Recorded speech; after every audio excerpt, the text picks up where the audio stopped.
Hey guys, this is the Dark Match for the week ending in May 20th for the WWE Over the Limit pay-per-view. I'm the Revolverman. I am the Dark Match's official janitor, and I'm actually supposed to be here this time. I am Jim the Rabbit Cow. I'm Magpie, and I'm ready to push it to the limit like everyone else. And I am Captain Fantastic. Let's get this over with. Where's the Sheik tweet? Sheik tweet. Tweet, cheeky. Oh, cheeky, baby. Oh, there it is. I was on busy. Alberto Del Rio make Mexico #1, not like Rice Krispie balls at Jose Canseco. What? Wait, What the fuck was that? I didn't even think Jose Canseco is from Mexico. I think he's a pretty American. What the fuck is Rice Krispie balls? Delicious. Oh, they snap, crackle, and pop, and you put them in your mouth. Oh, No. I was gonna say we need a Da Vinci Code this, but I think Magpie figured it out already. Magpie, you son of a bitch. I'm glad he knows that kind of thing. Hey, Rice Krispies have a symbolism that just goes deeper than anything. Yeah, but it's like a bomb. You have to enjoy it in 5 minutes or it gets soggy. Yeah, you gotta eat that shit fast. But Wait, what the fuck am I talking about? You got to eat those balls fast. Exactly. Oh, this is a glorious start. Anyways. Yeah, glorious dark match. References aside, we're ready to push it to the limit. And Over the Limit. We started the pay-per-view before the pay-per-view. What? Huh? Yes. Surely. The matches for this pay-per-view start in the pre-show. I mean, we haven't had that since freaking Heat was still on the air. WrestleMania. What the hell's a pre-show? What are you talking about? They show all the pre-shows on YouTube, and they did that with WrestleMania. Lies. They always show a match before that. Next thing you'll be telling me we'll have machines that can get off the ground. Oh, I've just been informed they did this at Extreme Rules too. Well, I guess I just don't. Also in the news, airplanes fly. Anyways, it's Zack Ryder versus Kane, aka Zack Ryder continues to descend into jobberdom. AKA, we used to really care about this guy. AKA, I just wanted to say AKA.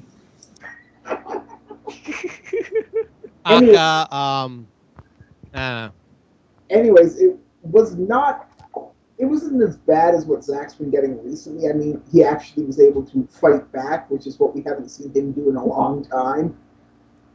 And get some offense. And it's like, shouldn't he have gotten a pay-per-view match on the actual pay-per-view against Kane? You know, because he pushed him off a stage when he was in a wheelchair, and that's a dick move. I think that warrants at least a, hey man, not cool. That's not nice. That would happen. However, this isn't the first time he faced Kane. He faced Kane a couple of weeks ago, I think. That's the point. I think he's faced Kane 6 times now. The thing is that the other problem with this from a booking standpoint, besides the match itself, is the fact that, Kane pushed him off the stage when he was in a wheelchair about 5.5 months ago. And it would have made sense, say, you would have had whatever time he needed to heal, story-wise, and Ryder comes back, I'm pissed off at Kane, I'm taking that big red dickhead down, and... Yeah, but he was back the next week, even less hurt than when he was in the wheelchair. He's got Triple H healing abilities. Yeah, if Kane dropped a car on him, he probably would have turned into Cena. Let's see, how do you get IDKFA Cena code? ID. I thought it was tilde key got mode 0 or something. According to Botchamania, it's IDQD, and unfortunately, it's not complete protection. You need to find the Road Warrior hot code for that. Or tilde key brapadu. Or you need to have the right alignment of special belts to give you power-ups in order to be able to sustain such blows. Okay, let's stop nerding out here. Kane won this match with a choke slam. He caught Ryder in midair, and that was basically it. He ate a choke slam and 1, 2, 3. They couldn't at least give the dude the victory. It's not even on the main show. I think they're giving him. They're definitely giving Ryder the Alex Riley treatment right now. I guess Hey, Ryder. I heard this is supposed to lead up to some like gimmick match, like Last Man Standing, or I heard this might actually all go all the way to Hell in the Cell. This will be one of the Hell in the Cell matches. I was actually thinking they were going to have a cage match at No Way Out. Well, that makes sense too. Yeah, perfect sense. Perfect sense. No I Way mean, if Out. it goes someplace, if it like Revolverman saying, if it goes someplace, I would like it to do that, but it's if it has, we have to see what happens. But for the most part, it's just like, oh, let's throw it out there, and oh, by the way, Ryder's not even gonna get the victory, but we're gonna give him more offense, so at least that was good. Yeah, the odds are with that is very slim. Like, I think Ryder's the one that wants to take this whole thing seriously. Like, oh, I'm gonna fight Kane. Kane's like, I killed you 3 times already. Yeah, and I get back Just up every run out time. of lives. Orton beat me up. Seen him the month before that. I get back up. I'm the Jason of this company. Nothing's gonna happen to me. Anyways, but yeah, that was the first pre-match, and then we get basically a chain of pre-show promos, which is fine. I mean, it's the pre-show, that's kind of the place for them. But Oh hell yeah, and it's perfect timing. But we also get a match announcement. In fact, we kind of get 2 match announcements in one. What it is that they're also the match actually starts in the pre-show, but continues into the pay-per-view. I guess like a bridge. But they're going to be holding basically.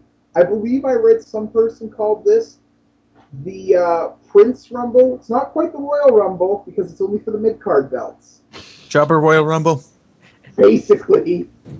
But yeah, And Christian. they're gonna hold a battle royal, and whoever wins has the right to compete for either the U.S. title or the Intercontinental title. And this match bridges into the pay-per-view, and it's the Great Khali. And for people who didn't watch the pre-show, that's really fucking weird. Yeah. Now I might be wrong here, but has a pay-per-view ever started with a match in progress? Not that I'm aware of. Although I Not do. recent. Although I do like the concept of this, I just with the fact that we know like with Christian winning, but just for like, okay, let's have a battle royale with like the guys who aren't even that rare, huh? Spoilers! I haven't even announced who's in it. Oy. Well, I'm just saying with the mid carders. It ruined. is a spoiler show. We're reviewing it. Yeah, but you have at least let me. You don't say somebody wins before you even. Anyways. Sorry about that. Are we good? Yeah, I think Go! All right.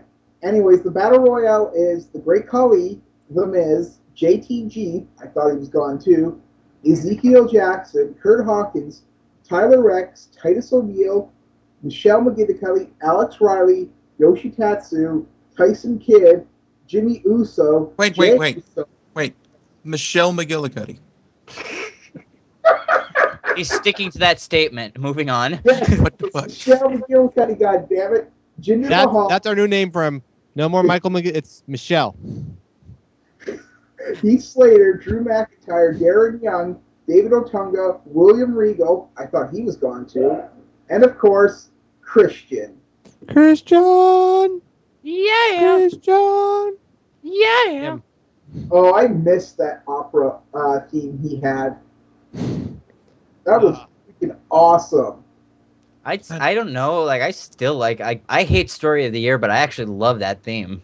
I don't know why. I shouldn't, but I like the. I miss his pyrotechnics. Like when he came out with the curtain and spun around. Yeah, they gave that to Orton. Now it's Alberto Del Rio's. Have you noticed that pyro opening actually bumps between wrestlers? Yeah. Actually, the one thing I missed was the fact that my favorite moment about all of Christian's entrance was that one day just before he actually left, where like the pyrotechnics failed on him and he came out all pissed off. That shower of sparks sometimes. My sparkles didn't work. I demanded sparkles. God damn it! And when I hit the ring, he quit because he couldn't get the sparkles. I'm not going to be able to do submissions if I can't see my sparkles before the show. Fuck you all! My pyro doesn't work. I'm going to TNA. My pyro will set the building on fire there, literally. Anyways, everybody got an entrance. There were no jobber entrances, and with the exception of Christian, William Regal was the most over guy there, and he actually got a chant. Because it's William freaking Regal. He deserves it. Yes, everywhere William Regal goes, he should get cheered. If he William walks into a Regal. Denny's at 3 a.m, he should get cheered by whoever's there. That reminds me on the These Are My Fave 5 forum. Go there. I'm actually going to put him on my Fave 5 as a complimentary thing. Sounds good. See, the thing is with Regal is like now, like he is so over the top. He could come out now as a heel, badmouth the entire crowd, and everyone would still freaking cheer for him because they love him that much. Anybody Oh, that remember? British. Anybody remember when I think it was on NXT when he got ribbed by the guys in the back and actually played Real Man's Man for his entrance that one time? I thought that was Superstars. It was a show that obviously Vince doesn't watch. He's a man. He's a man. And that popped hard. Everybody was going nuts for Real Man's Man. Anyways, as Magpie said before, Christian one that comes out on top, and he initially challenges for the U.S. title, but we'll get there when we get there. Anyways, now that I will say about the match concept, though, but I was trying to say earlier before I ruined things. Go ahead. I hope they do bring this concept back because I do like the chance of those guys who usually just get passed over being in a battle royal and featured, and one of them just like, pick a belt, challenge for it, and you get to have this match. That's pretty cool because it's like, the guy doesn't have to win, but it's one of those moments that he just gets a time to shine and then gets a title match and the champ gets to look strong and defend the belt.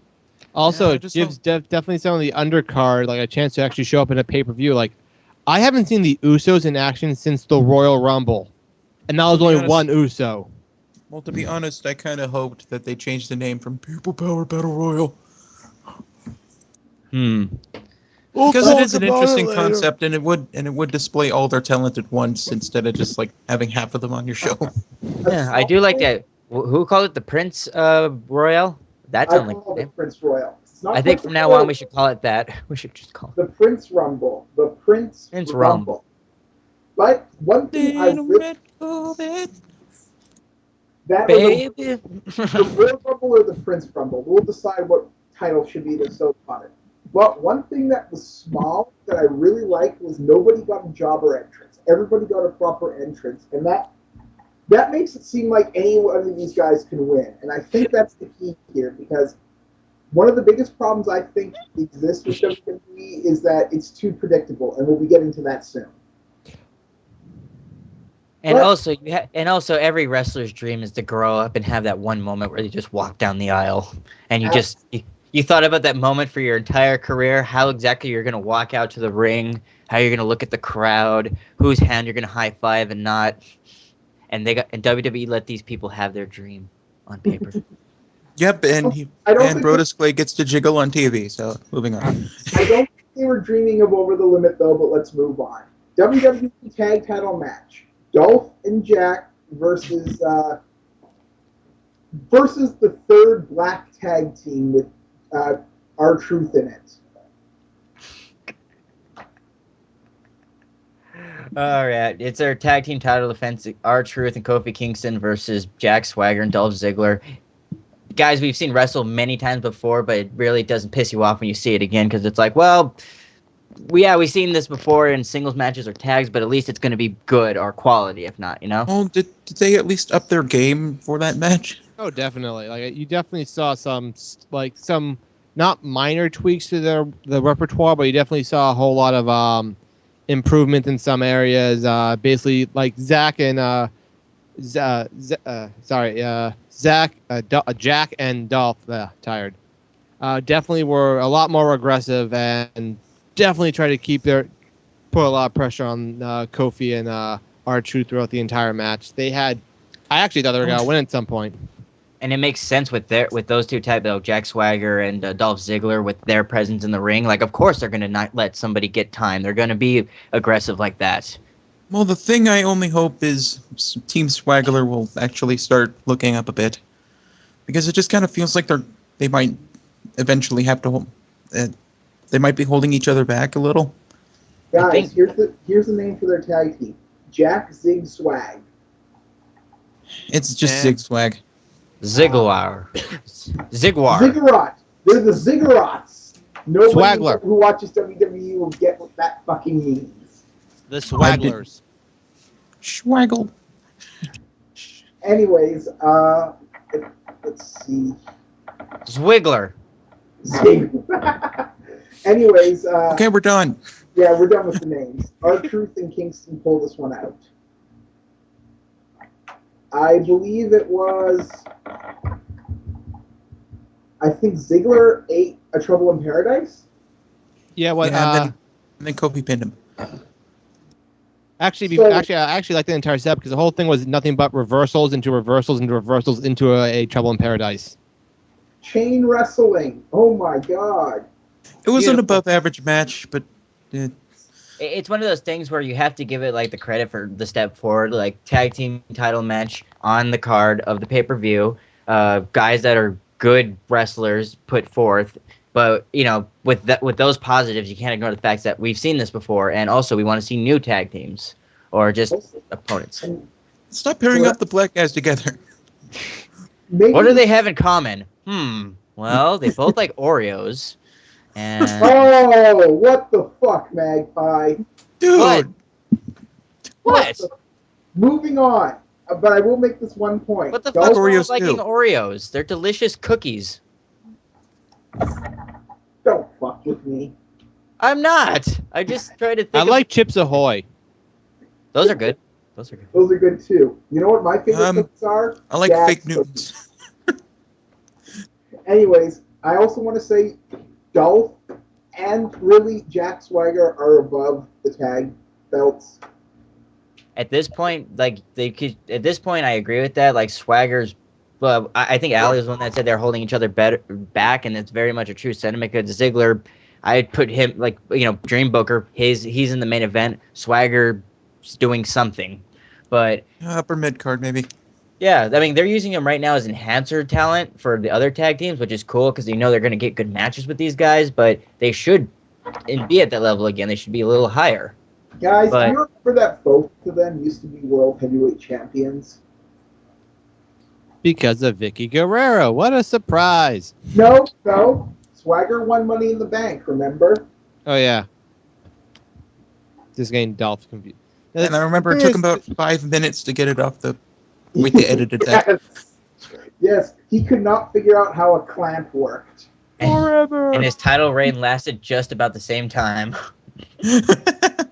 Yeah, see, the thing is, like, the whole idea of, like, them holding each other back, I think it's more like Swagger has the talent to be a great wrestler, but he has no real character at the moment. The thing is, he has the ability, but he doesn't really have his. He doesn't have Personality. who he wants to be chipped out well enough yet. Of Yeah. course, and also when you've been treated as a joke for the longest period of time, it's like, how do I take this seriously? Like, Dolph, He's just kind of a blob of round. It's funny you should say that, 'cause this reminded me, somebody I knew online had this weird conspiracy theory that Jack Swagger is a dig at Kurt Angle, because Jack Swagger he's basically doing a lot of things Kurt Angle did when he first joined WWF, remember? But he's also He's not. treated like- But he's not becoming Kurt Angle. Of course, but he's also treated like a bad joke, so somebody thinks this is some guy in the back idea of burying Angle by having it proxy burying Swagger. It's like a Really dun sucks for Swagger. dun. So are you saying that they're burying a caricature of Angle? Yes. Damn, That's mean. that's completely plausible. That sucks for that really sucks for Swagger if that's true. I think we Wait, just wait, stumbled wait, on wait, something. wait, wait. I try to provide an argument about taking Swagger seriously, but I'm just watching the Swaggy Time gif. Guys, this is great. That means we get a chance to see Jack Swagger come out with a milk truck. Oh, the milk. it's out in the milk truck. And it's 2% people. Oh, you know Oh, what? You know what would be the worst kind of punishment? Shooting someone with skim milk. I gotta say that. Here, have your basically water. Anyway, Yes. enough on Swagger. We have a backstage segment where Eve Torres is Eve Torres is hiring wrestlers to confiscate signs, which I'm not sure what they're. I guess that they're That's a really trying to good. get That's a what it is. That's a good heel dick thing to do if you're a boss, but it's still kind of stupid. I mean, at the height of Vince and his dickishness, I don't think he ever sent anybody to take signs away. Like the security, whoever's ever working security is gonna do that. They're gonna look out for it, but for the most part, Vince is like, well, it's there, but like Well, as a hands-on villain, like that's gonna make a crowd like hate you, but for it's still like it's not too Giusapo-y, but I mean, uh, why don't they just have Laurinaitis come out kicking a dog while he's in his entrance? You know, actually, we're gonna get to that point one day. I just think it was funny. Like, they're supposed to be heels, but as soon as the camera pans on them taking the signs, the kids in the audience are like jumping in front of the camera, going, "Hey, I'm on TV. he's taking my sign! I'm on pay-per-view! Here, take my sign! Take my sign!" Can you punch me too? You know what you I can was tell really- though, like that. I gotta say, hold up, the atmosphere of wrestling fans changed because I could totally like pick in my head. I just picture like going back to when I saw WCW Bash at the Beach when they came to Sandy. Like if they would have tried like that type of gimmick, like trying to take signs away, and they do that like with my sign with my dad. Oh my god, that would have ended with him in handcuffs. And Oh just my God. anybody. But you know what I was really hoping for? I was hoping they'd. It's not the change in demographic, but it's just in general it's become more lighthearted. Basically, Real. but what I was really hoping for was that what would happen was they'd take it away from an old lady so I could scream "Stunt Granny" at the TV when they did it. Then she like spears him or something. But unfortunately, they didn't do that. And speaking Wait of a women, second, Grandma's applied the mandible claw. Ah. speaking of What women, is that? Wait. That's not Grandma. That's Al Snow in a wig.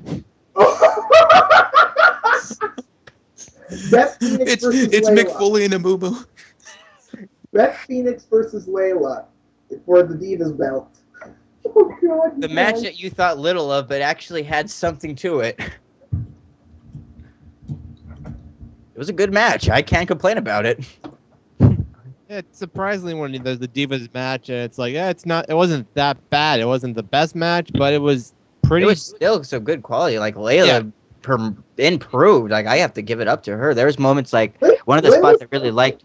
Yeah, go ahead. Layla's really been bad though. I mean, she's not been Bella Twins or Kelly bad ever, and Beth Phoenix can carry people easily. So it came Well, off yeah, as- but what I'm saying, like with carrying, like I'm not saying Layla was always like awful, but like I noticed a change. Like, oh, she got better, but beforehand she was still cool. Like she could sell the Grand Slam and make it look like a champ.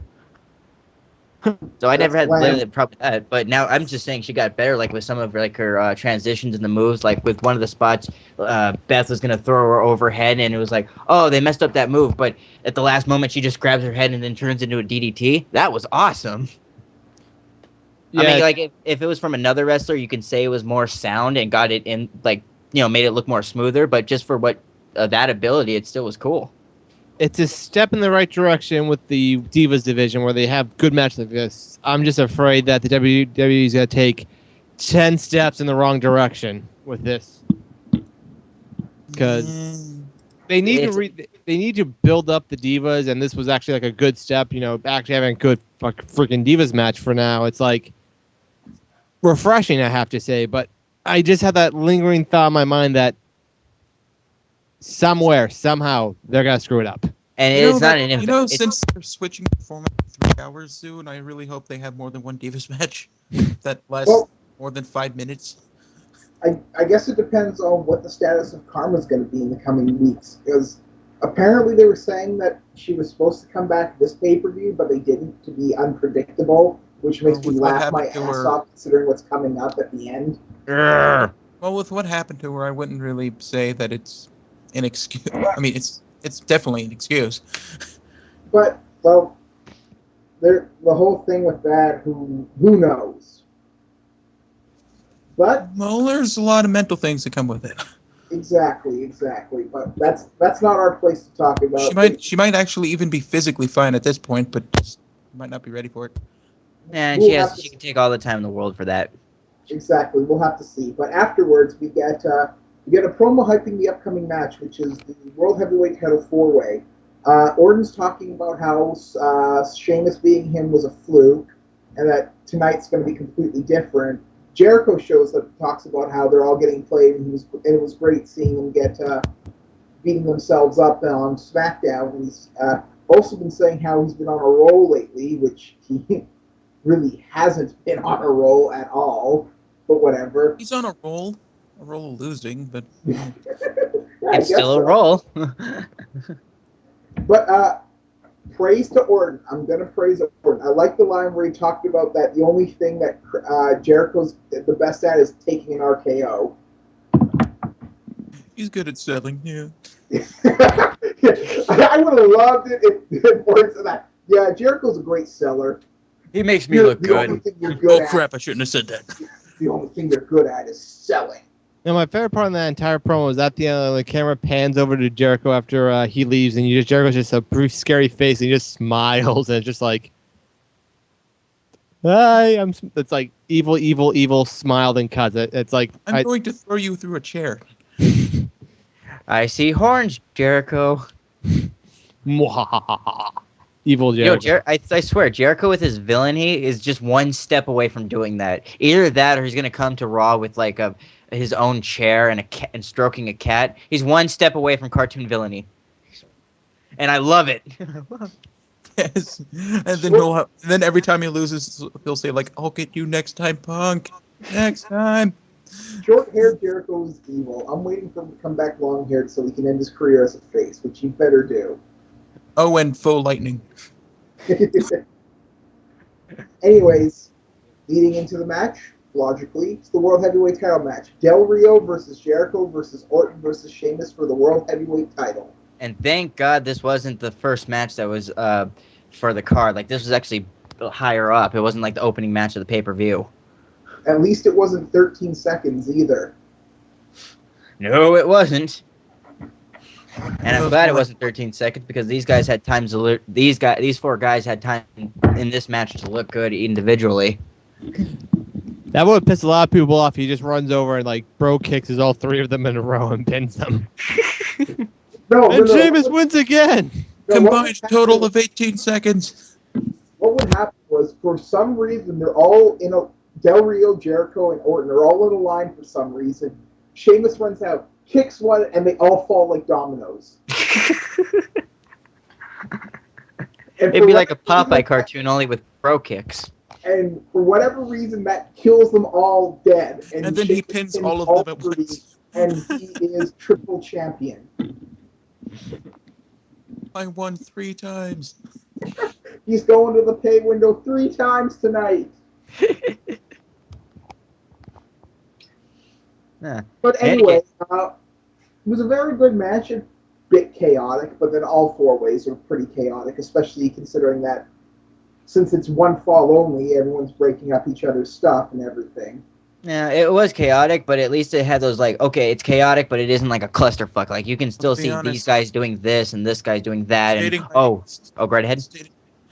My laments as a guy who plays wrestling games. I fucking hate 4-way matches. They always break up my pins. So, speaking of wrestling, remember until about SmackDown 07, they didn't break up submissions. And that was how you usually won, and then they started to, and then it was like, I hate them. Damn, my submission strategy doesn't work anymore. Then you just become the 1, 2, 3, 4, 5, 6, 7, 8, 9, 10 kid and win that way. How'd you know my plan? Anyways, Sheamus pulls this out. Indeed, like he really looked badass as a champion, like trying to battle his way out of the walls of Jericho, and just like doing that thing where he just has Del Rio in the fireman's carry and just flips backwards and slams in a circle and slams him. Awesome. One thing I always Sheamus as a wrestler is that he's not the strongest or the fastest, but he's just really, really stubborn. He's got that Irish toughness. speaking of Irish toughness, here's a bit of trivia for you. What was Sheamus's job before he started wrestling?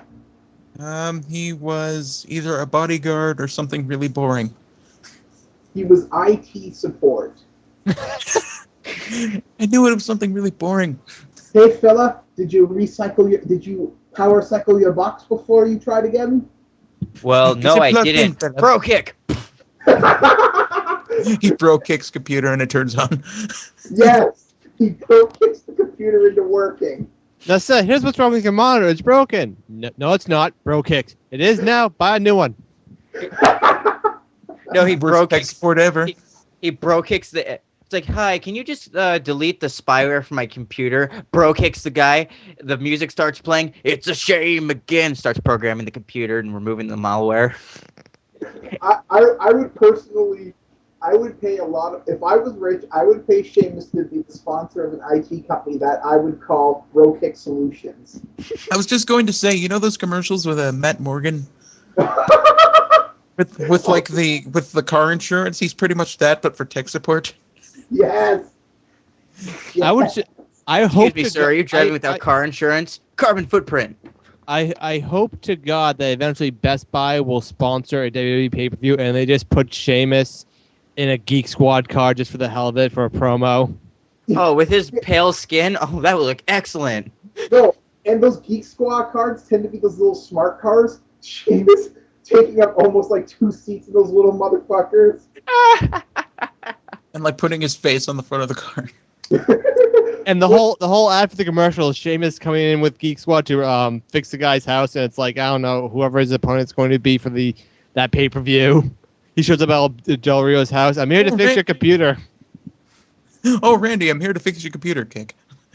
Wait, no, he couldn't go to Randy's house. Well, no, he would go to Randy's house because if we recall from that Triple H promo a few years back, Randy's house is in fact a flop house for people. Remember when Triple H attacked and there were like 30 random people there for no reason? And remember when his wife was being pretended by someone else?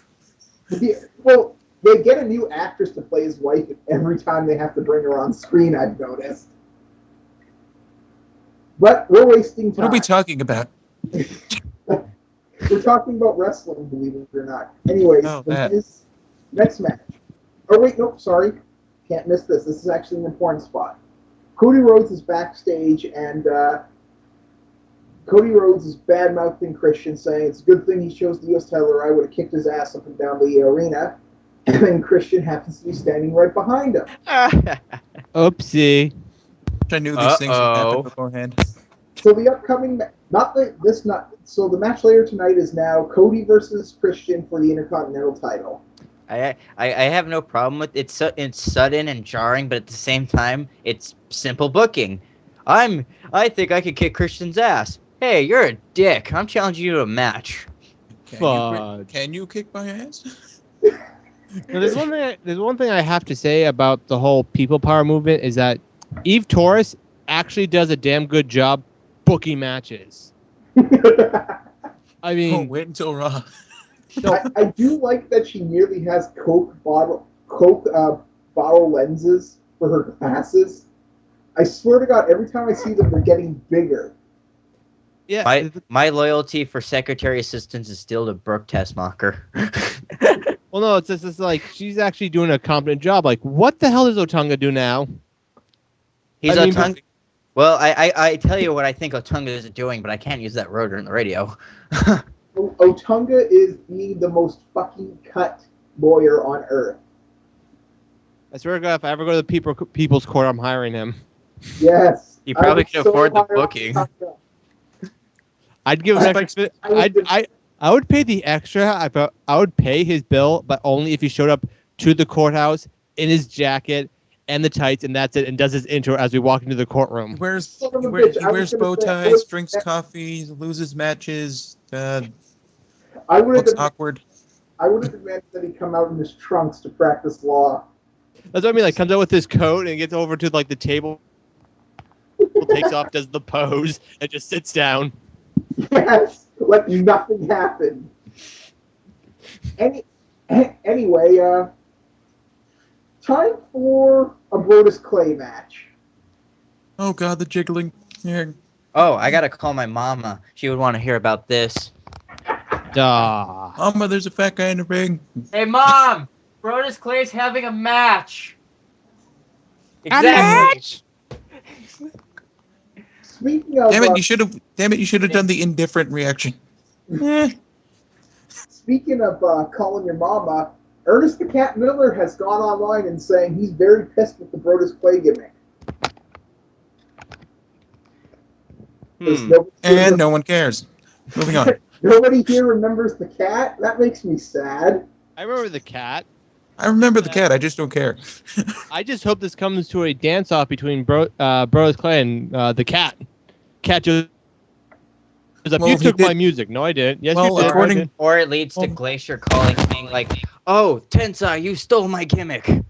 Well, to be honest, according to my riff of WCW, what's the name of it? Super Brawl. He's got the James Brown certificate. Oh yeah. Was that the pay-per-view James Brown came up to absolutely no hype or fanfare? Yeah. Oh, Just, hey, it's James Brown. James Brown brings the hype. He just needs to show up and it's there.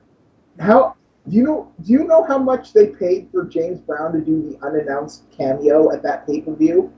Let me guess, million. More than I make. Not quite $1 million, luckily. $250,000. Oh, good. He's still. He looked pretty happy to be there. I guess that's why. I would be But, happy to show up to anything if they gave me that much money.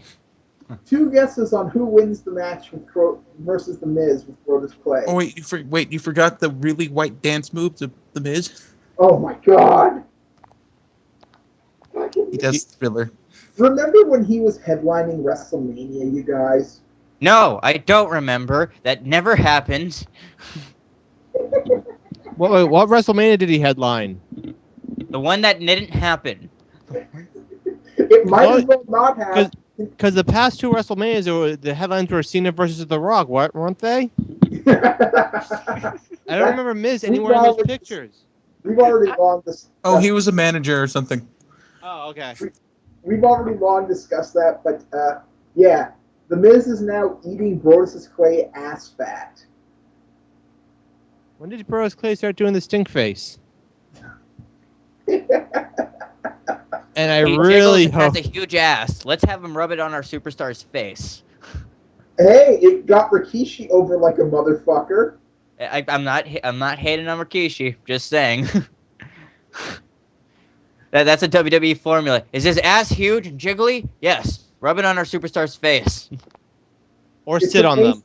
It's amazing how homophobic wrestling fans can be sometimes, and they'll cheer that kind of stuff. But that's not to be discussed. Anyways, like I said, 2 guesses on who wins this match. I have 2 guesses. Yes. Okay, one guess is Michael Cole runs in and saves the Miz, taking the splash right in time before his lover gets hit. Or And then with his parting words, "I'll miss you." Okay, I want to hold you there. If they actually had done that, that would have been glorious, and I would have loved it. and then Miz carries away Michael Cole up the ramp. And then the Meatloaf song starts playing. Yes. Oh yeah, 2 out of 3 ain't bad. Oh yeah, 2 out of 3 ain't That's not how the bad. song goes, Magpie. You call yourself a rocker? Get the fuck out of here.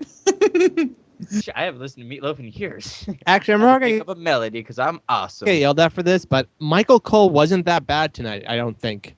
Nah, Michael Yes. Cole doesn't even want to throw stuff at the screen, so good for him. He wasn't as insufferable. Like, he was actually, like, I don't know why, but to me, like, I'm listening to all his commentary because my thing was kind of lagging. It was like, there wasn't a moment where I wanted to punch Michael Cole, which I'm like, Yeah, they really toned him back. Michael And Cole, I he's can't less complain punchable about than it. normal. Ever since they won the Gooker, they've kind of toned him back. I doubt Vince reads wrestle crap, but something must have got through to them that Cole was, no matter how funny Vince or Dunn found him, everybody else hated Cole, and Vince finally tuned into that fact, and they've been really cutting him back. He was like that. He was like the Jack Officer in South Park.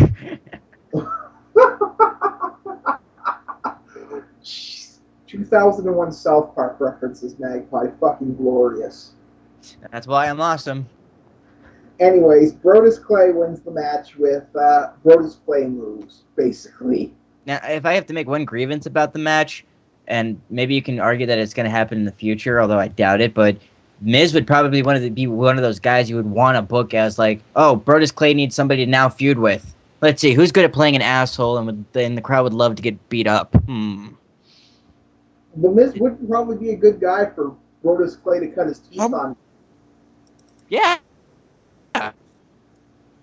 But Brodus Clay doesn't do anything but squash matches. And dance and gives back to the fans in the front row, which good for him, he does. But the reason for the alleged reason, I guess I should say, is for the squash matches is that they don't trust him to do a long match. But then why are you building him up so much to the fact where he has to eventually do one? They're trying like to retcon something, and in real life, that doesn't work. No, it doesn't. Well, also they don't want you to remember that Brodus Clay was Del Rio's lackey for a couple of months. And evil and good at it. Yes, that was Brutus Clay, his evil twin brother. Wait, I forgot. Did Brutus Clay have a mustache? No, he had a goatee. Ooh, Oh, okay. stash. Yeah, there we go. Yeah, he was evil Spock. Who's Spock? Actually, the thing is, I'll get the fuck out of here.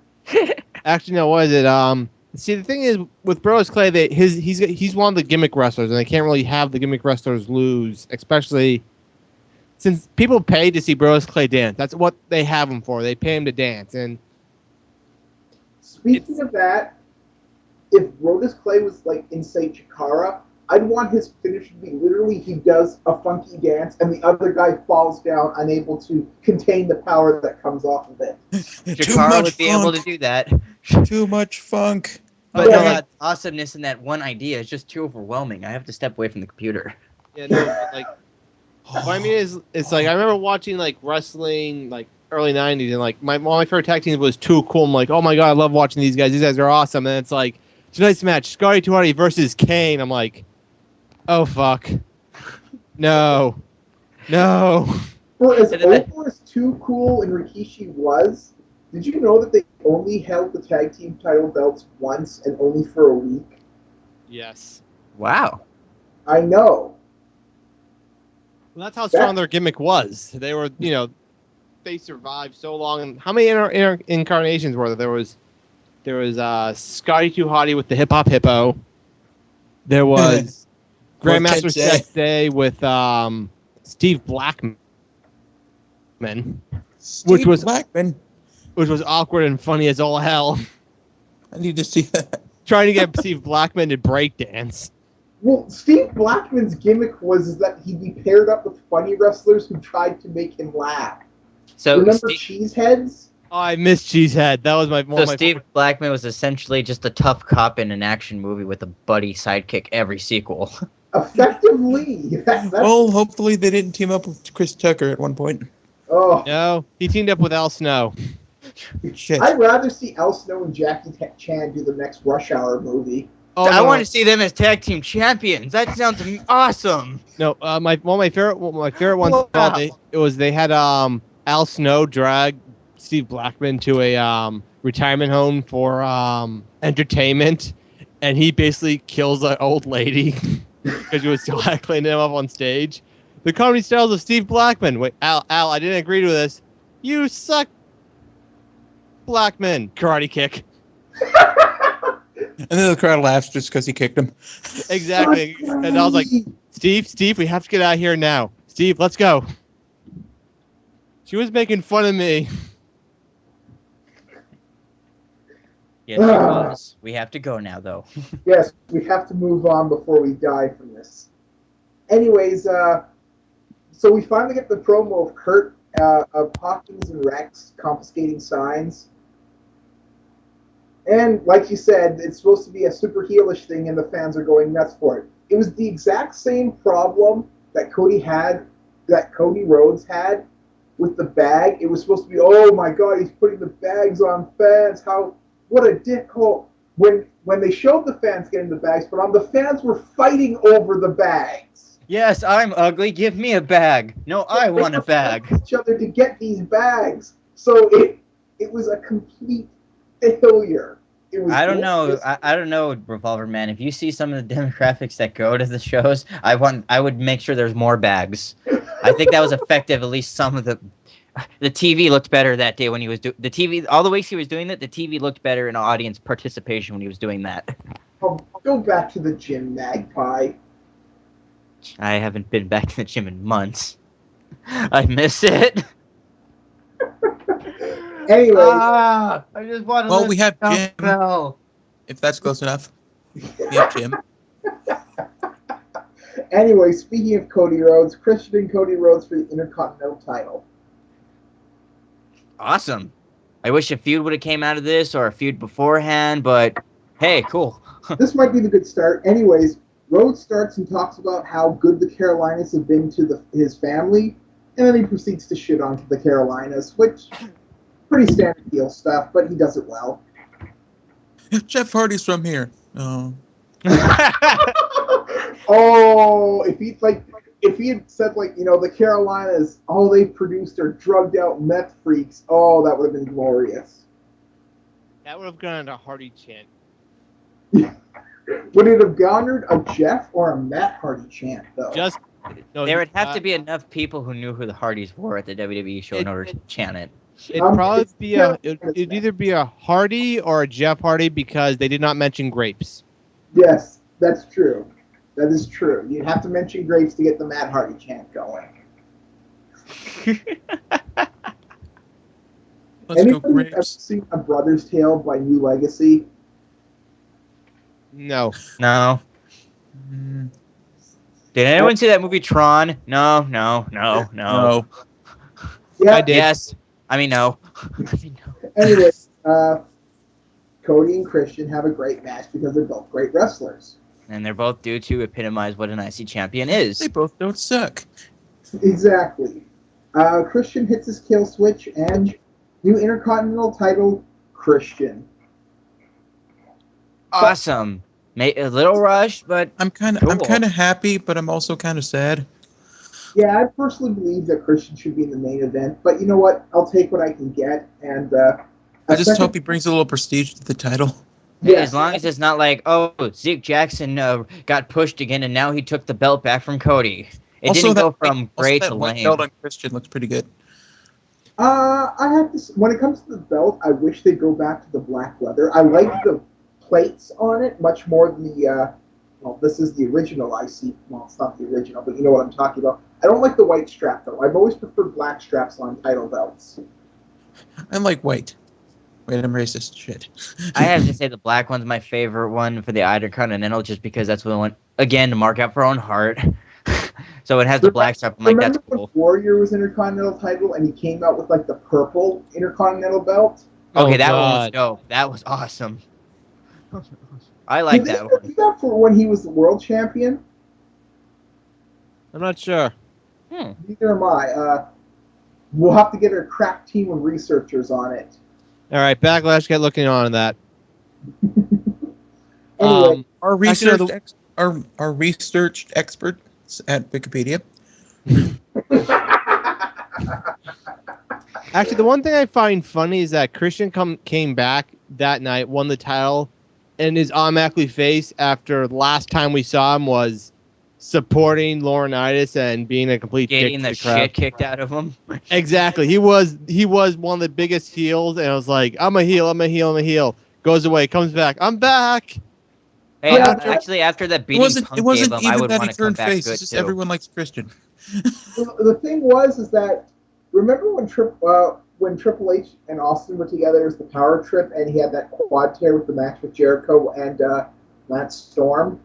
Yeah. And when he came back from that, he was super over as a face. In fact, he went to WrestleMania against Jericho for the Undisputed title as the face.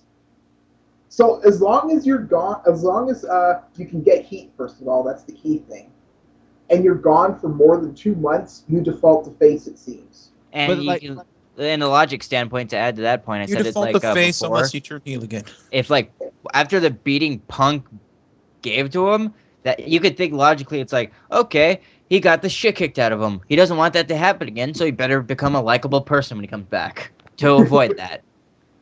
Well, actually, I don't think you can blame the beating on him. That's all Jericho's fault for pissing off Punk just before Well, the I'm match. just saying, like, from a standpoint where you can, like, okay, why, what reason could we put behind that, you know?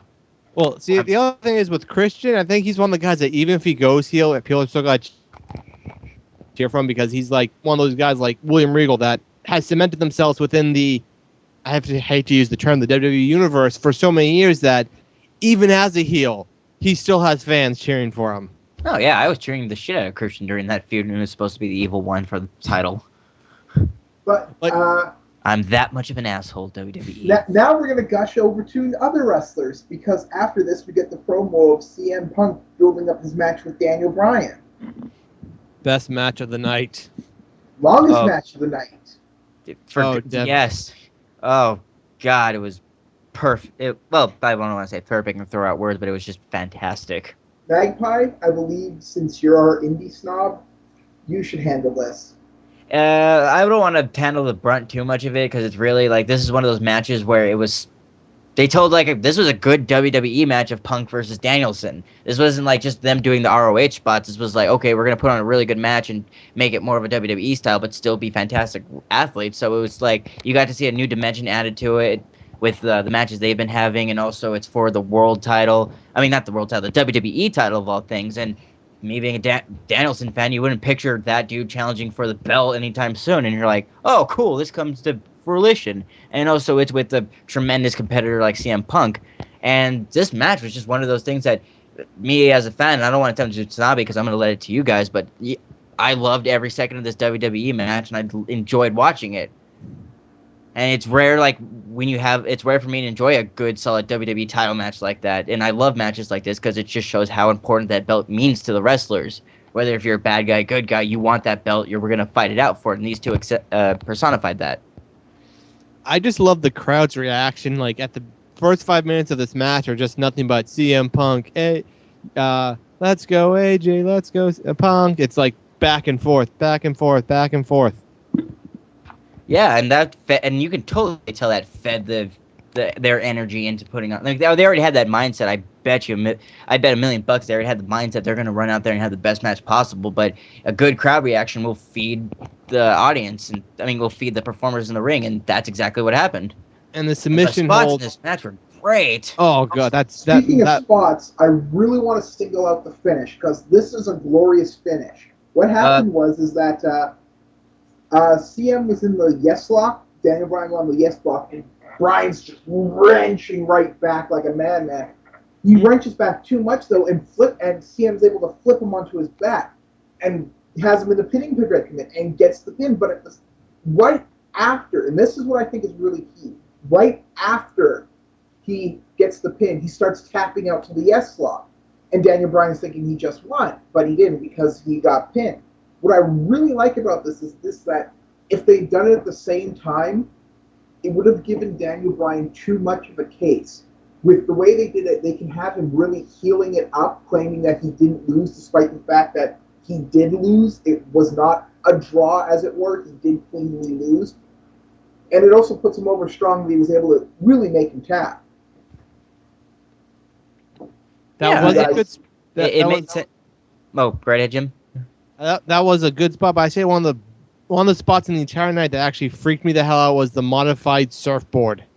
Oh, I couldn't look at where revolverman was talking about how like Danielson was just wrenching, dude. He was doing that the entire match, like in his working legs and just like mentioning, like you could tell, like with his submissions, he had that desperation he wanted to win, and it was just brutal, especially when he when he pulled out the Mexican surfboard, I was like, oh, that's awesome, that's awesome. Then when he did the whole thing where he let go and pulled back, I'm just like, that's not supposed to bend that way. That must have hurt like a bitch, but... Yeah, and then Danielson's just yelling at the entire time, just like talking shit like a heel's supposed to, and that's what I want to see out of the Bryan Danielson heel. I like I like what he's doing on the mic, but one of the things I liked is, again, compared to ROH, but what I liked about a heel run with him as world champion and him as a heel, he was bending bending people in the shape of pretzels, C's, all letters of the alphabet. He was really hurting people. And that's Also, like I also go right really ahead. want to see. It's glorious to see two guys who know how to know the psychology of submissions do a really submission-based match rather than what you usually see where the submission is just the finish itself. Like I haven't seen a match with like all these submission holds since I hate to bring it up, but Kurt Angle versus Chris Benoit at Royal Rumble like 2008 because I was like there live. Or Oh was my, you were oh there for 03? that match? I was Dude, when they were in Boston. I was there when awesome. it was like I'm watching that match and just submission hold after submission hold and like everyone like that's when like um yeah like we had me and Backlash had the nosebleed seats and we were just like cheering for like Dude, I applaud you. I would not give a shit if I was in nosebleeds or front row. If I get to and, see Kurt Angle and Benoit wrestle live, oh my god. that was the one where like afterwards Benoit got the standing ovation. It's like I know we're not supposed to bring up him, but like that match I'm just watching that match and like like every 3 seconds it's like the crowd stands up, sits down, stands up, sits down because we don't know what the heck like it's like yeah oh, yes he got out yes like no one knew who to cheer for in that match because it was just so like Angle was supposed to be the heel and was just like But it was just it's freaking amazing. it's a good wrestling thing too to happen because it's like the skills of the performers are what's getting them over with the audience, and that's what's making you want to cheer. It's their performance, and you're like, if I didn't care about this guy going into the match, he put on that awesome of a show, and he did these impressive things that no one of the other guys in the roster could do. I want to cheer for that guy, even if I didn't care about him walking into the stadium, and that's what a amazing performer will do, just as these two guys exemplified. And if we're talking about Benoit, the one thing I loved about this match was my favorite spot, which is just mundane compared to the other submission holds. The first time I've seen Bryan Danielson hit the flying headbutt and actually hit that spot. That's the first time in WWE I've seen him land that spot. All the other times he's done it, people rolled out of the way. Yeah, it's just I was just like that match just brought back flashbacks. I'm like that was a beautiful match, and this match was just like I didn't. I on don't my like the feet. headbutt. I don't, but that's my own personal hang-ups. But so yeah, very glorious match, great finish, great to see submission experts do what they do. And then afterwards, we have the absolute very definition of a cool-down match. Well, can I say one more thing before just about Go ahead. Daniel Bryan? Yeah. Uh, does anyone else like hoping, just like crossing your fingers? We know we're gonna get the rematch for the title soon, but Iron Man match? No way out. Oh god. I want an Iron Man match, like half an hour or entire hour, maybe. I would love to see it. I think they could pull off an entertaining Broadway. Yeah, and even like with their matches on TV and this match, they still have like those two wrestlers among the holds they know and know how to perform have like probably if you made all the wrestling moves they know in the books, you can have a whole library to fill it up Yeah, twice but of the moves they but know. the thing So is, you can either add make on it like shit that we haven't seen in the an Iron Man submission match or like a no holds barred Iron Man match. No, Yeah, I no would not holds make it. barred. No, I would just have a normal Iron Man match just because I could just picture Daniel Bryan like at one point gain like two wins ahead of Punk somehow, and then just taking a chair and just start like beating like how he was. I Like, just imagine he gets like 3 wins on, and he starts with a chair. It's like 12 losses. yeah, Yeah, or just a flat out submission match. Like those two guys, like a match, like Punk still has the Koji clutch and Anaconda Vice, probably a Yeah, bunch of a other submission holds. match would be brilliant with that finish because Daniel Bryan was saying, I made him tap out. He lucked out with the cheapest win possible, a pin. And that would lead logically into a submission match where Bryan could do the wrench and he could be on his back while doing it and it wouldn't matter. God, I hope that happens. Like submission, like I don't need an Iron Man match, but if it's a submission match, I'll be happy. If this match gets like more than 35 minutes, I'll cry. Either way, I'm gonna get quality. I'm gonna get quality. Anyways, but yeah. So after that incredibly hot, long match, we get the very definition of an ice bucket match. We get Camacho, freaking Hunico's running idiot. Camacho. And Comancho, yeah.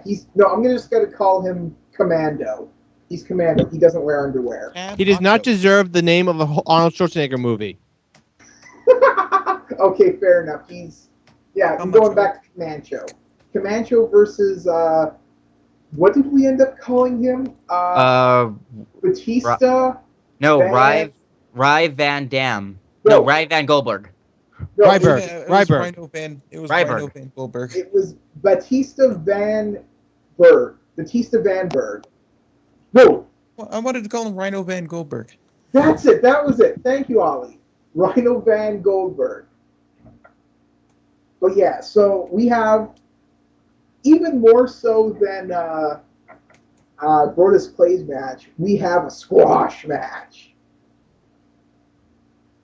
Yep, but very different of squash as well. I'm not gonna make the Goldberg joke, but Ryback comes out, and I swear, looking at Ryback, he had the Nexus armbands, Rob Van Dam's unitard. They're using this guy's his whole gimmick right now is like we need to get rid of the merch we haven't sold and You things know- still you left know what around it's in the like? locker room. It's like the plot of The Fly, but with various wrestlers. Wait, no. Help You know what me. he is? He is the stereotypical, uncreative car wrestler you see on online matches. Oh my. So wait. So eventually he should come out with Dunk the Clown hair soon, right? No. The only thing he's missing, and which is why sometimes I call him the tattooless Batista, is that he has no tattoos. If he had like tribal tattoos all up and down his body like an idiot, that would have been the absolute most stereotypical car wrestler you've ever seen. Man, that is so generic. I hate it. I did it too. You know what? If I was actually ripped like that, because I'm totally not, I would do that, get all the tribal tattoos, and become a wrestler, and name my guy Cop. Name me Cop. Since no one saw me, I'm going to claim I am, even with my voice. Anyway, so yeah, Ryback squashes the fuck out of Comancho. Didn't Ryback face Hunico at the last pay-per-view or something like that? I don't remember. Anyways, he actually yells, "Finish him," before he does his finisher. Apparently, he's from Mortal Kombat. Finish Your soul is mine. And then he caps off his performance by starting up his next feud when he kicks the bike. And the bike, the motherfucker no-sells it. Ryback versus Cena the must have, tonight on SmackDown main event. Cena Ryback must have versus trained that Rybike. Yes, Rybike. and good, because I fucking hate that fucking bike so much. You know what? I used to hate Randy Orton, not anymore. I hate the bike now. Revolverman versus We all the know bike. scooters are the ultimate form of transportation.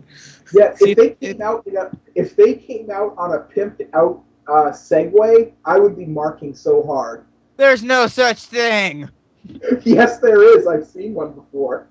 It Wait. even had spinners. It had spinners. A Segway with spinners? Yes. awesome. Can you ghost ride the Segway? Wait, does it have hydraulics? Oh wait, it can't just because it doesn't fall. Well, ask that to the guy who created it. Oh. He fell off a cliff. All right, let's get on to the next. That's right. Oh my god. Anyway, this is getting dark. The Yeah. sweet irony of that. Anyways, coming up next is the Cena Laurinaitis match. God damn it. Troll. It's like, okay, you have a tremendous match like Danielson versus CM Punk. You have that match, and you don't want to end with that? I hate to say it, the Ryback match was more entertaining. Nope. I hate making insults like that. Like, when I really hate something in the WWE, I'm like, that's worse than Jinder Mahal, man. But this is close. Like, I can throw that insult out. Well, not entertained, but like had more of an impact or something like that. I don't know, but it's just like I'm watching the Cena match. I do not give a damn. And at least the bike got injured in the Ryback match. Yeah, I was more emotionally involved with the pain of the bike. Yes, I know. Like they have Johnny Ace come out, and then the only reason these two are having a match because WWE desperately wants to finally find somebody who will get cheers against, who will finally get Cena cheers against somebody. Because remember when Kurt Angle went on his hyper heel talking about making Jesus tap and all that? When he was deliciously evil and hurt people. Just desperately trying to get people to cheer Cena, and it didn't work. It didn't work here. It was just, and then We were all watching together, and it was horrifying. Just, God. They just kept doing stupid shit and stupid shit and stupid shit, like we're doing right now. It was a great match. Because we fucking love that match. It was. Oh my God, it could have been just as stupid. We legitimately could have had that like opening where it's like, this is that bad and we fucking hate this. But oh, dude, it was just so lovingly entertaining. Like, they obviously realized that Johnny Ace can't do anything, and they just really like I can't actually hate on Laurinaitis. He did exactly what he was supposed to in this match and did it really well. Like, this was just like this was just an awesome moment of comeuppance just being handed out. I think I had two favorite spots. My first favorite spot was Cena had Laurinaitis up for the AA, the FU, whatever you want to call it. Then he makes this really silly grin and then pulls off an airplane spin. Eugene! Oh my God. And we were watching that with Jengas, and he just like laughed so hard, I think his mic cracked. Yes. One thing that here's some more praise for Cena. I don't know how he did it, but he acted like he wasn't dizzy at all. I don't know how. He was in the moment, man. Oh, remember when he got the trash can from outside? He got the actual disgusting trash can from outside that the fans actually used and poured it all over him. Oh my, yeah. We also discovered that apparently WWE crowds like they throw out a lot of I think my favorite spot was actually the commentary booth thing. Okay. Cena's impersonation of Booker T was spot on. Oh, I will admit that. No, wait. What about the best part was John Laurinaitis was just mumbling 5 times the entire. Wow, John, you're doing a good impersonation. 5 times. Worried about that spot because they did it at the Spanish announce table, and I was worried that one of the producers in the back wouldn't switch the audio feeds, and we'd just see them kind of mouthing nothing. But they were able. Nope, perfect. No, it would have been perfect if they actually had the Spanish dub over them. Oh my God! And even before that. Oh, go right ahead.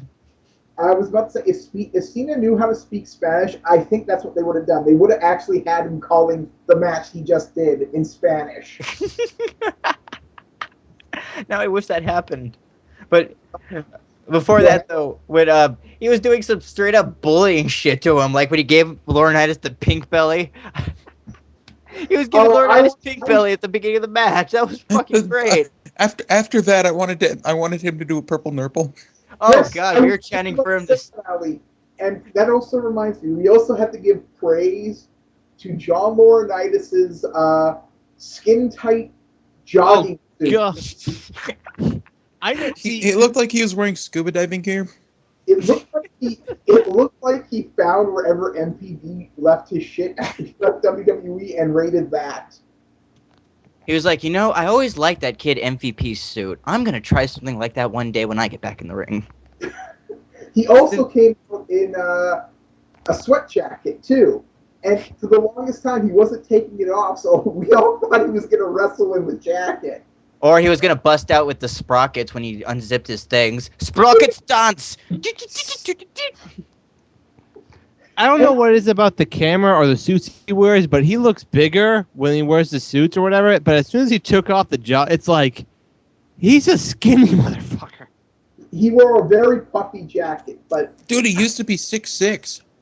I know he was a big guy back in the day, but he hasn't been keeping up with the gym.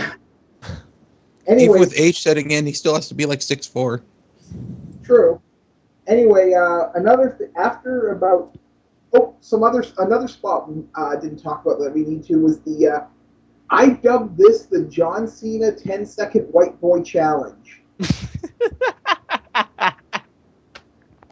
What would happen was John Cena put Laurinaitis in the STFU, and then he had the audience count 10, and if Laurinaitis could last 10 without tapping, he breaks the hold, and he did. And before that, he did some straight gangsta shit when he grabbed the mic. Okay, there's good news and bad news. That whole promo just right there was just some straight up gangsta shit. I gotta give Cena some credit, yo. You were able to last 10 seconds in it. It's very good. Like, That dude, if is that it. was in the Marine, like the movie, and he would have just did that to like the villain at the end of that movie, but capped him, dude, that would have been like the best gangster movie ever. That it had like that feeling. That's how much I loved it. And then afterwards, he's like, but the bad news is, we're going to do it again. And then he puts him in another 10-second white boy challenge. Oh, Jesus. And then, like, it was a little bit after that, which is one of my favorite segments I like to call Sweet Irony, where John Cena goes under the ring and looking for things to hurt him with, and he finds a fire extinguisher. Oh He my approaches God. he approaches John Laurinaitis. And as John Laurinaitis I'm just going to is say this isn't it sprayed with some kind of chemical Yeah. that you can't yeah, breathe? that made his hair freeze. No, I'm talking about it's not really safe to spray in someone's face or whatever. Yeah, I was about to say, Laurinaitis has lung cancer now. Thanks, Cena. Oh, you can no. I'm just saying you could suffocate if you get sprayed in the face with fire extinguisher. Well, clearly he didn't. But I was just thinking as he was like, I almost wish Cena would have done it, but it was just thinking as he had the fire extinguisher pointed at Laurinaitis, he was like, "Hey, Laurinaitis, what's it like to have a big long thing that's about to spurt pointing in front of you?" Come on. Coming from the other side. If it was still the Attitude Era, like somehow John Cena was in the Attitude Era, he still would have put that between his legs. Actually, when Looks familiar, doesn't it? When he pulled out the fire extinguisher, the thing that came to mind was, how about you blow that cigarette smoke back in my face? I miss Oh, Piper yeah. so much. But before the fire extinguisher, we had the R-Truth spot. Oh, he gets water. Yes. And the wrath of the bell. Oh, yeah. Cena grabs the bell, but he also grabs the bell hammer. And he actually botched the spot because when he hit it the second time, he only grazed it and it just made this tiny little ping. And he had to smack it again. No, it was horrible. Made a little Don't you ding. get Did he it? still sell it? Don't you Oh, get it? It God. was horrible for Laurinaitis. He hears a bell rings. He's like, "Oh God, the horrible sounds of victory!" Ah!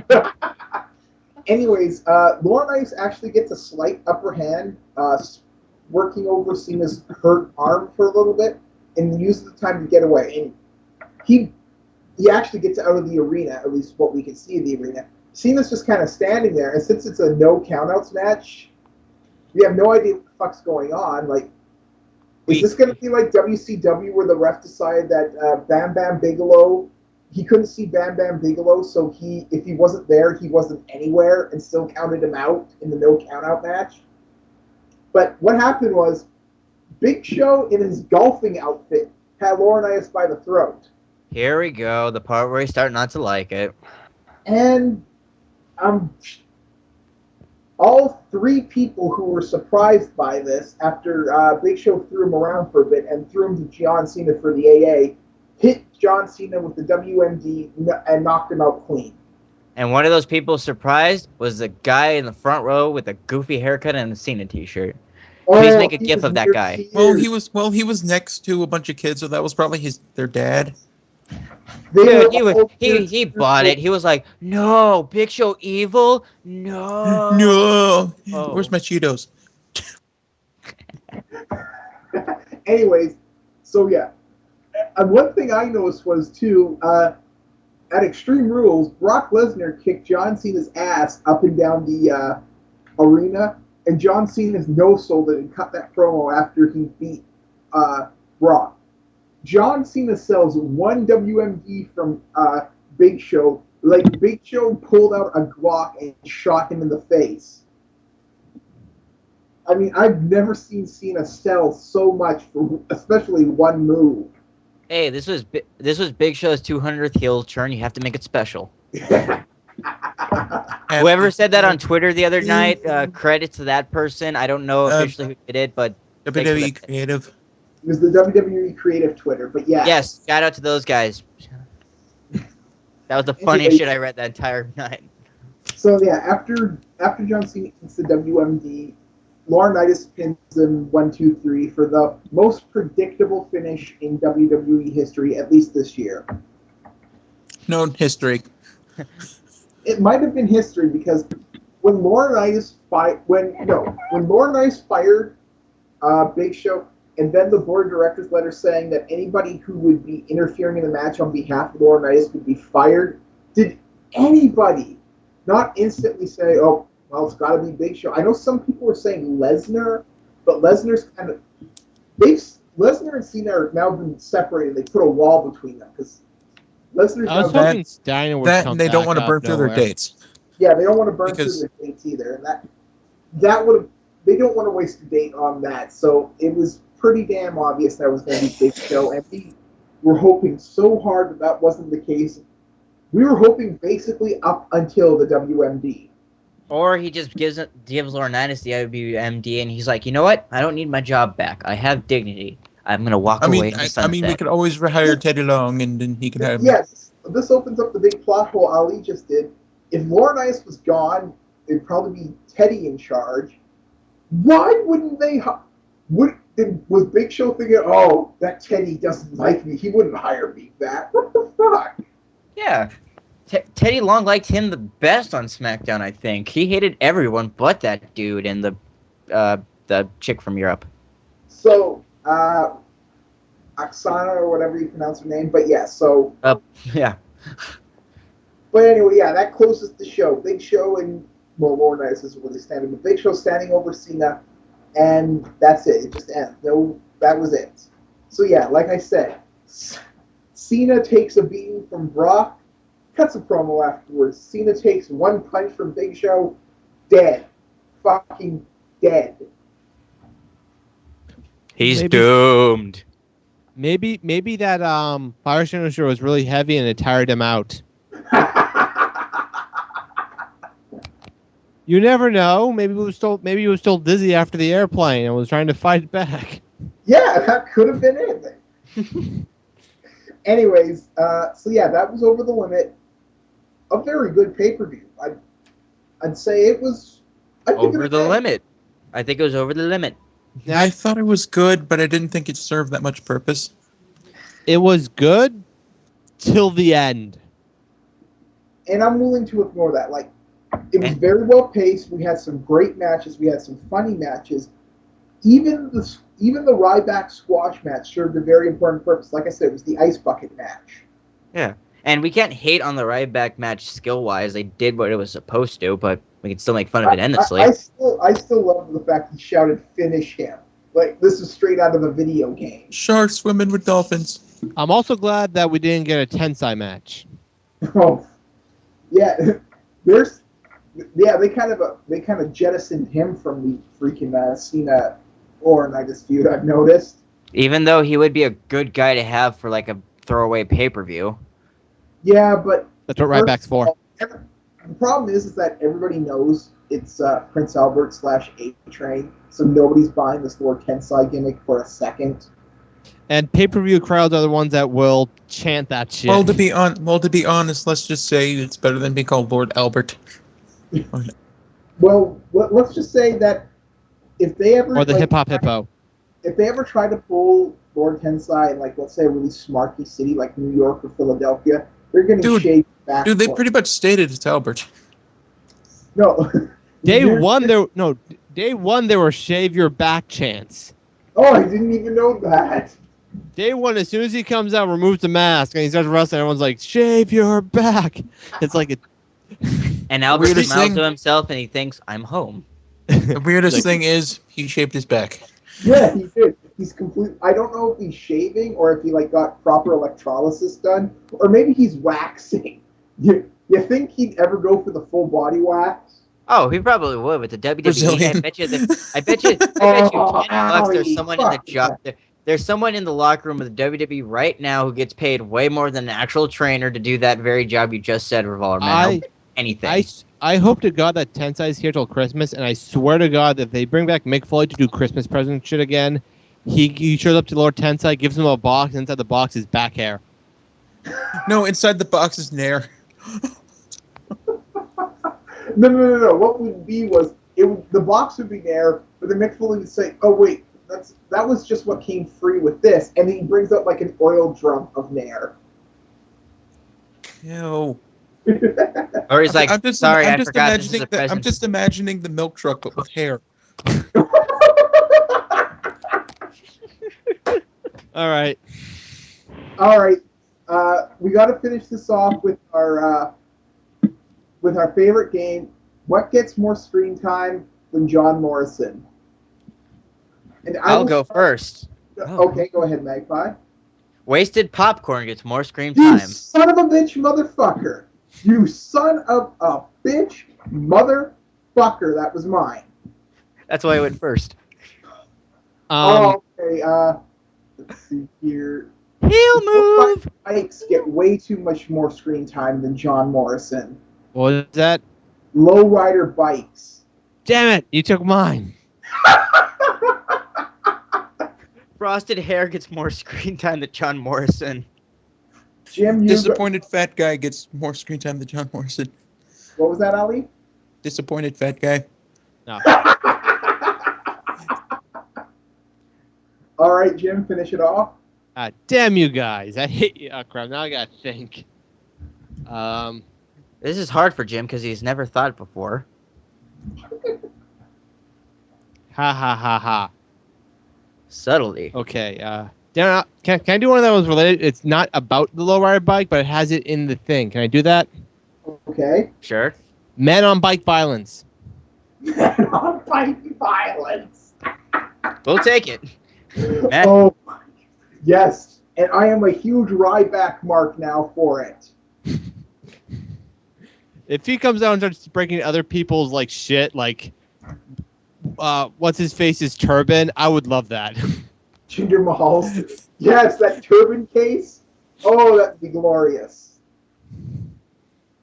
Anyway, guys, don't forget to subscribe to us on Blip TV or YouTube to keep up to date with all of our videos. You can also follow us on Facebook. You can also like us on Facebook. You can't follow on Facebook, but then I don't use it, so what the fuck would I know?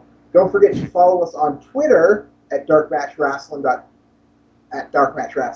You can also follow us individually on Twitter as well. I am revolverman 101. Now trending on Twitter worldwide. You're going to make me check. say mine, aren't you? Yes, I am. And don't forget to check us out on the TRE Productions, where all our videos are posted, plus a lot of great stuff. What? Go right ahead. We're also on Reviewtopia in the community section. And last but not least, Yeah. oh come on, someone take it up now. Visit us at the Spoonie Experiment forums where we hang out. You can chat with And tell us how wrong we are. And please tell us about all your friends. Pass the word. We want DarkMatch to have more lovely fans like you people. We want to go global. We're going to trend worldwide one day. Actually, I don't know about these fans. They do have to clean up the messes they leave. I swear to God, I'm not cleaning up any more egg on this damn place.